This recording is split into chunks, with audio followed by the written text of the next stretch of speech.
12 दिसंबर 1878 इतिहास का एक ऐसा दिन था जिस दिन जॉर्जियन टाउन के गोरी नाम के जगह पर एक लीडर का जन्म हुआ था।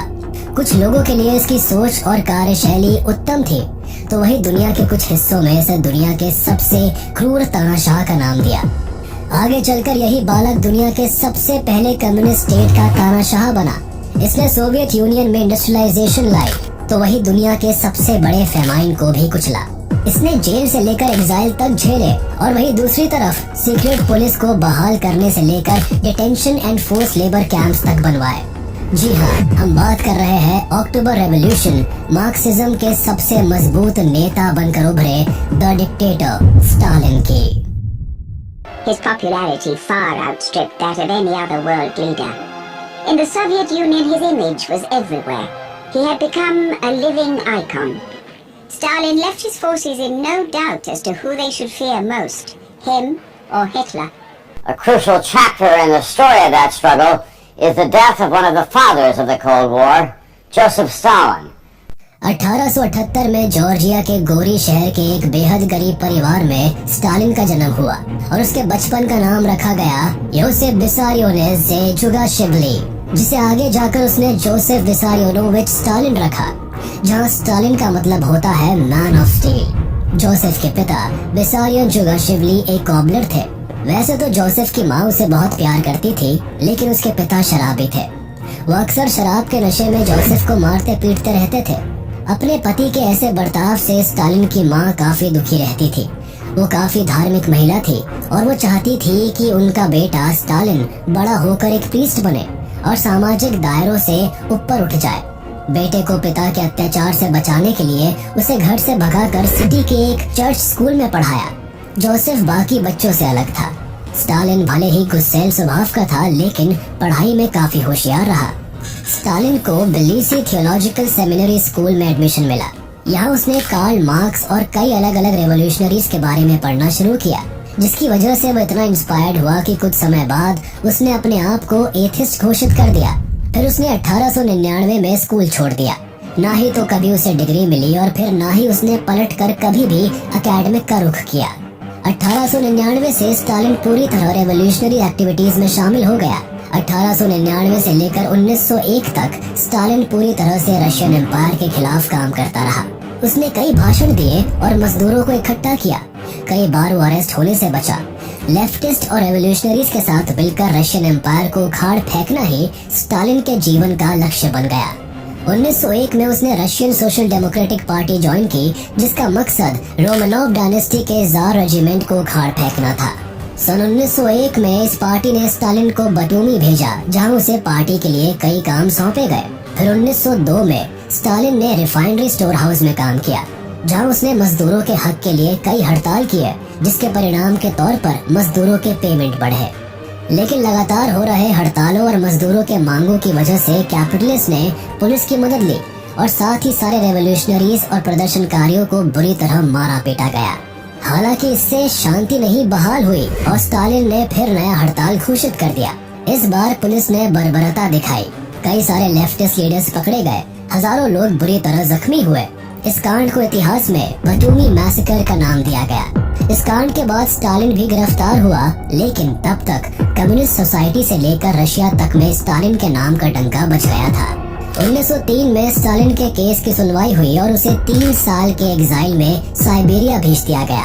हालांकि जल्दी ही स्टालिन इस एग्जाइल से भाग निकला। स्टालिन के फिलिस आने के साथ ही उसके पॉलिटिकल करियर में बड़ा बदलाव हुआ।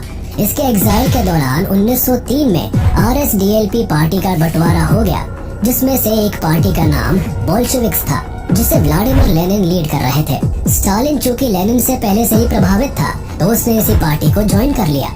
जल्दी ही सेंट पीटर्सबर्ग में एक भयानक मैसेकर हुआ, जिसमें रेवोल्यूशनरीज को मारा गया। इस दिन को इतिहास में ब्लडी संडे के नाम से जाना जाता है। इसी के बाद स्टालिन ने लेफ्टिस्ट की टोली बनाई, जिसका नाम दिया गया रेड बैटल स्क्वाड। इस स्क्वाड का काम था लोकल पुलिस पर हमला और हथियारों की चोरी। फिर इन्होंने फंड वगैरह इकट्ठा किए। इस घटना ने स्टालिन का पार्टी में प्रभाव और अधिक बढ़ाया।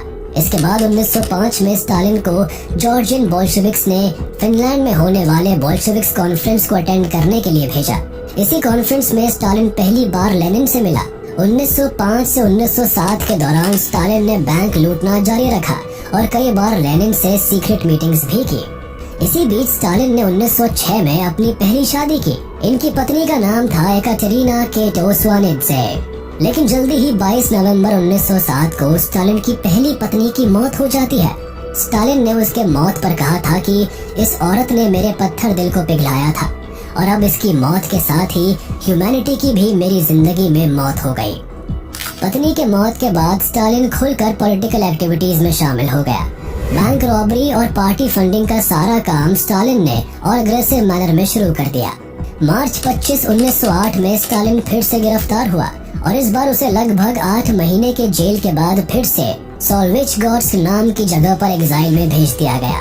स्टालिन को यहाँ 2 साल के लिए भेजा गया, लेकिन 24 जून 1909 को स्टालिन वहाँ से भाग निकला और बाकू आकर फिर से पार्टी टास्क में इन्वॉल्व हो गया। लेकिन स्टालिन फिर से मार्च 23, 1910 को गिरफ्तार कर लिया गया और उसे वापस सोल्विचगॉर्स्क में एग्जाइल दिया गया। फिर फाइनली 1912 में स्टालिन फिर से वहाँ से भाग निकला और लेनिन के कामों में जुट गया। 1912 में स्टालिन को सक्सेस की पहली सीढ़ी मिली जब लेनिन ने उसे बोल्शेविक पार्टी की फर्स्ट सेंट्रल कमेटी और न्यूज़पेपर प्रॉडा का चेयरमैन बना दिया। लेनिन से जब स्टालिन को इतनी बड़ी अपॉर्चुनिटी मिली तो वो पार्टी एंड लेनिन के लिए और भी ज्यादा डेडिकेटेड हो जाता है। साथ ही स्टालिन लेनिन के नजर में सबसे पसंदीदा लोगों में से एक बन जाता है। क्योंकि स्टालिन का काम और उसकी रेवोल्यूशनरी राइटिंग ने फिर से उसे गिरफ्तारी के चंगुल में फंसा दिया और फिर फरवरी 23, 1913 को स्टालिन अरेस्ट हो जाता है। इस बार उसे आर्कटिक रीजन के एक रिमोट गांव कोरेका में एग्जाइल दे दिया गया ताकि अब की बार स्टालिन भाग ना पाए। अप्रैल 3, 1917 को फाइनली अपने एग्जाइल को पूरा करके स्टालिन रशिया आता है। स्टालिन के इस होम कमिंग से रशिया के पूरे वर्कर्स कम्युनिटी में खुशी की लहर दौड़ जाती है। अब जगह जगह प्रदर्शन शुरू हो जाते हैं। कॉमरेड स्टालिन कई सारे भाषण और रैलीज को संबोधित करने लगता है। इसी दौरान लेनिन अपनी अप्रैल थीसिस को भी पब्लिश करते हैं। अब रशिया में जार एम्पायर के खात्मे की पूरी तैयारी जोरों पर चलने लगी थी। इसके बाद ही अप्रैल मीटिंग में स्टालिन बोल्शेविक सेंट्रल कमेटी में पॉलिटिकल ब्यूरो के तौर पर चुना जाता है। अब रशियन एम्पायर को कुचलने की बात चल ही रही थी तब बोल्शेविक्स मिलिटेंट्स ने जुलाई में रिवोल्ट कर दिया। चारों तरफ आर्मी को टारगेट किया जाने लगा और रशिया ब्लड बाथ के किनारे खड़ी हो गई। इससे आहत सरकार ने बोल्शेविक्स को अब बुरी तरह घेरना शुरू किया। इसी बीच स्टालिन ने लेनिन की जान बचाई। उसने लेनिन को जहां तहां छुपा के फाइनली फिनलैंड भेज दिया। इसके बाद स्टालिन के मजबूत साथ और लेनिन के इन्फ्लुएंस में अक्टूबर में रशिया में फिर से रेवोल्यूशन हुआ। इस बार बोल्शेविक्स ने पूरी तरह से पावर सीज करके खुद को गवर्नमेंट घोषित कर दिया। अब लेनिन दुनिया के पहले कम्युनिस्ट नेशन यूएसएसआर के फाउंडर बन जाते हैं। यहाँ पर स्टालिन की भी ताकत बढ़ जाती है क्योंकि अब वह एक ऐसे पार्टी का खास सदस्य बन गया जो इस वक्त पूरे यूएसएसआर को चला रही थी।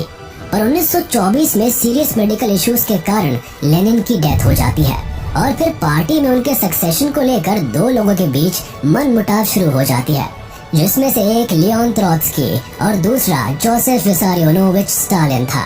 स्टालिन और त्रोत्स्की के बीच में शुरुआत से ही काफी ज्यादा अनबन रही थी, जिसके कारण दोनों एक दूसरे को पसंद नहीं करते थे। इस चीज को लेकर बोल्शेविक पार्टी में गद्दी के लिए लड़ाइयाँ शुरू हो गई। 1924 में स्टालिन ने सोशलिज्म इन वन कंट्री का स्लोगन शुरू कर दिया। इसका मकसद कम्युनिज्म को सोवियत यूनियन में मजबूत करना था, लेकिन ये कदम मार्क्सिज्म और त्रोत्स्की की सोच के खिलाफ था, जो चाहते थे कि इंटरनेशनल कम्युनिज्म को एग्जीक्यूट कर पूरी दुनिया में फैलाए। स्टालिन पार्टी कमेटी का जनरल सेक्रेटरी था और अपने पावर का इस्तेमाल करते हुए उसने त्रोत्स्की के खिलाफ कदम उठाना शुरू कर दिया। 1929 में उसने त्रोत्स्की को पार्टी और देश से बाहर निकाल दिया और 1940 में खबर आई कि उसके पूरे परिवार की हत्या कर दी गई है। हिस्टोरियंस की बात मानी जाए तो स्टालिन ने एक ऐसे ऑर्गेनाइजेशन बनाया था जिसका नाम NKVD था। यह ऑर्गेनाइजेशन एक खुफिया पुलिस थी जिसका काम लोगों को मारना और सजाएं देने का था। 1930 आते आते स्टालिन डिक्टेटरशिप पावर में आ जाता है और अपनी पहली 3 5 इयर्स प्लान को 1 अक्टूबर 1928 को लागू कर देता है। अकॉर्डिंग टू दिस प्लान वो एक्सेसिव और एक्सेलरेटेड इंडस्ट्रियलाइजेशन पर काम करना चाहता था और इस प्रोजेक्ट से यूएसएसआर को काफी फायदा भी पहुंचा। इससे कोयले, तेल और भी ऐसी कई चीजों की प्रोडक्शन बढ़ गई थी, लेकिन स्टालिन को इस प्लान की शुरुआत से ढेर सारे फूड आइटम्स की आवश्यकता थी, जिसकी वजह से उसने किसानों पर अत्याचार करना शुरू कर दिया। जैसे फार्मर्स के छोटे जमीनों का ग्रुप बनाकर उसे अपने कंट्रोल में रखना शुरू कर दिया, और तो और 90% प्रोडक्शन का हिस्सा रूलिंग एलिट्स को देने लगा और 10% किसानों के पास बचने लगा। अभी इन परेशानियों से फार्मर्स उभरे भी नहीं थे कि अचानक से प्राकृतिक मुसीबतें आने लगी, जिससे हार्वेस्टिंग आधे से भी कम होने लगी और लगभग सारा फसल रूलिंग एलिट्स को जाने लगा। इन कारणों से किसानों का हाल दिन ब दिन बदतर होने लगा। स्टालिन के इस कदम से सोवियत यूनियन में फेमाइन आ गई, जिसे द सोवियत फेमाइन कहते हैं। 1930 से लेकर 1933 तक चले इस फेमाइन में सोवियत यूनियन के ज्यादातर खेती हर जगह, जैसे Ukraine, northern Caucasus, Volga region, Kazakhstan, the south Urals and west Siberia वगैरह में लोग भूख से मरने लगे। ऐसा माना जाता है कि इस दौरान लगभग 80 लाख लोगों की मौत पूरे सोवियत यूनियन में भूखमरी के कारण हुई थी। लगातार लोगों पर ब्रुटैलिटी बरसाते हुए और लाखों को मौत के घाट उतारते हुए स्टालिन को धीरे धीरे ऐसा महसूस होने लगा था कि अब उसकी गद्दी शायद छीनी जा सकती है, जिसके कारण उसने एक भयानक फैसला लिया। उसने एक ऐसे एक्ट को लाने की कोशिश की जो दिल दहला देने वाला था। इस एक्ट का नाम था द ग्रेट पर्ज, जिसके हिसाब से ऐसा कोई भी इंसान जिससे स्टालिन को खतरा महसूस होता था या कोई ऐसा जो मशहूर होने लगता था, तो इस एक्ट के अकॉर्डिंग से उसे मार दिया जाता था। 1934 के करीब स्टालिन ने एनकेवीडी को बनाया, जिसका काम लेबर्स के चलाने का और लोगों को सजा देने का था। But according to some facts, Stalin की ऑर्गेनाइजेशन एक खुफिया पुलिस का काम भी करती थी, जो उन सारे लोगों को मौत के घाट उतार देती थी जिससे स्टालिन को खतरा महसूस होता था। स्टालिन ने 103 में से 83 आर्मी जनरल को और 149 में से 91 सेंट्रल कमेटी मेंबर को मौत के घाट उतार दिया। इतना ही नहीं, उसने अपने पार्टी के 30 लाख में से 10 लाख एक्टिविस्ट को मरवा दिया। 1936 से लेकर 1938 तक स्टालिन ने 2 ऐसे कैंप्स का गठन किया, जिसमें उन सारे लोगों को मजदूर की तरह काम करवाया जाता था जो स्टालिन के सपोर्टर्स नहीं होते थे। जिसमें प्रिजन कैंप्स में कई लोगों को भूखे प्यासे जेल के अंदर डाल दिया जाता था, जिस वजह से काफी ज्यादा लोग मारे गए। पर इससे भी भयानक मंजर गुलाग कैंप्स में देखने को मिलता था। गुलाग कैंप्स में लोगों को बंद करके और उन्हें मजदूर बनाकर उन पर अत्याचार किए जाते थे और हर रोज कई लोग मारे जाते थे। ये कैंप उन्हीं जगहों पर लगाया गया था जहां मौसम काफी हार्श होता था, जैसे आर्कटिक रीजन और साइबेरिया। लोगों को यहाँ भूखे प्यासे काम करवाया जाता था। एन एप्पलबॉम ने अपनी किताब Gulag history of the Soviet camps में जिक्र किया है कि इस कैंप के अंदर लोगों को इतना भूखा रखा जाता था कि कई बार वो एक दूसरे को खाने की कोशिश करते थे। और 1929 से 1953 के बीच में इन कैंपों में लोगों के मरने का आंकड़ा 45 लाख तक पहुंच चुका था। 1939 में वर्ल्ड वॉर 2 शुरू हुआ और ये वक्त था जब वर्ल्ड वॉर 2 का डर लगभग सारे यूरोपियंस के दिल में बैठा था।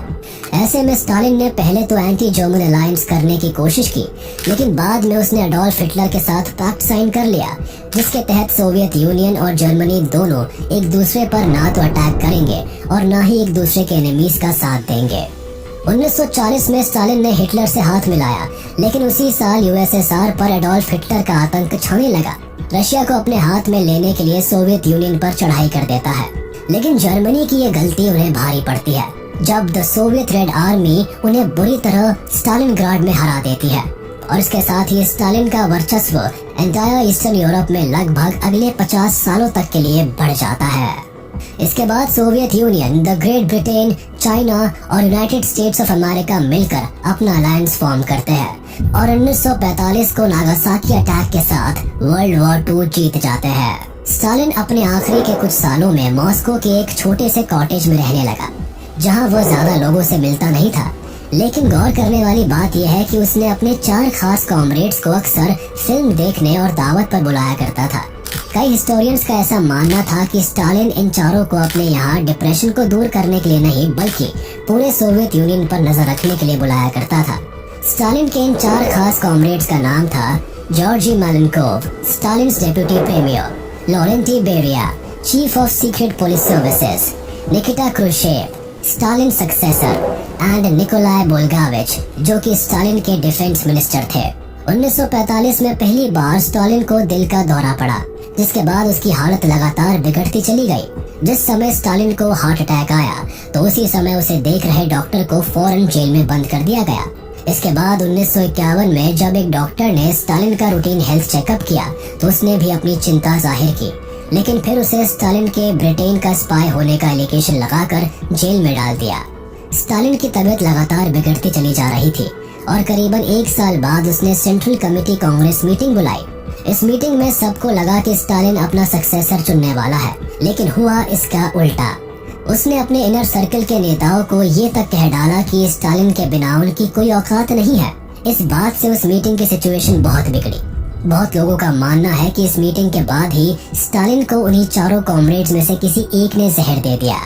28 फरवरी 1953 आखिरी रात, जब स्टालिन के साथ उसके चारों खास कॉमरेड्स ने आखिरी दावत की। इस दावत में स्टालिन ने इन 4 खास कॉमरेड से अपने एक दहशत भरी प्रोजेक्ट डॉक्टर्स प्लॉट के बारे में जानकारी ली। इस प्रोजेक्ट के अकॉर्डिंग स्टालिन कई जूइश डॉक्टर्स को जेल के अंदर और अपने कैंप्स में डलवा देता था। उसी दिन स्टालिन को दोबारा दिल का दौरा पड़ता है और उसकी हालत बेहद गंभीर हो जाती है। इतनी सीरियस कंडीशन को देखकर डॉक्टर्स को स्टालिन के पास भेजा जाता है, जहां उसका आधा शरीर पैरालिसिस का शिकार हो गया होता है। स्टालिन के बीमार पड़ने की खबर रेडियो पर ब्रॉडकास्ट कर दी गई और बता दिया गया कि रविवार को आए दिल के दौरे के कारण उनकी हालत बेहद ज्यादा गंभीर है। इसके बाद ये खबर पूरी दुनिया में फैल गई। 5 मार्च सन 1953 की रात जब जोसेफ विसारियोनोविच स्टालिन ने अपनी आखिरी सांसें ली, तब जाके इस तरह सोवियत यूनियन के इस क्रूर तानाशाह का अंत हुआ। इनकी मौत भले ही मिस्टीरियस रही, लेकिन इनके फ्यूनरल में लाखों लोग इकट्ठा होकर आंसू बहा रहे थे। भले ही इतिहास उन्हें क्रूर डिक्टेटर बोले, लेकिन स्टालिन ने पूरी जिंदगी खुद को रेवोल्यूशनरी और कॉमरेड ही बोला और इसी शान के साथ उसने अपनी